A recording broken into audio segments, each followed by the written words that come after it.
Hi అండి, అందరికీ నమస్కారం. శ్రీ మాత్రే నమః, శ్రీ వారాహి దేవి నమః. అందరికీ అమ్మవారి ఆశీర్వాదం ఉండాలని మనస్ఫూర్తిగా కోరుకుంటూ ఉన్నాను. వారాహి అమ్మవారు అంటే ఎవరు? అసలు వారాహి దేవి ఎలా జన్మించింది, ఎలా అవతరించింది అనే దాని గురించి మాట్లాడుకుందాం. వారాహి అమ్మవారు అంటే భూదేవి.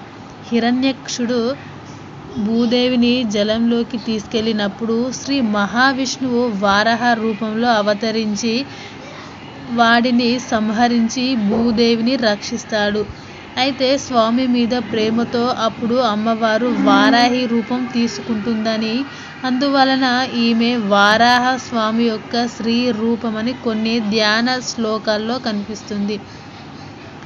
అంటే వారాహి అమ్మవారి కంటే ఎవరో కాదు, సర్వ సంపదలను ఇచ్చే శ్రీ మహాలక్ష్మి. అందుకే శ్రీ లక్ష్మీ సహస్రనామ స్తోత్రాలలో వారాహి ధరణి ధ్రువ అని కనిపిస్తుంది.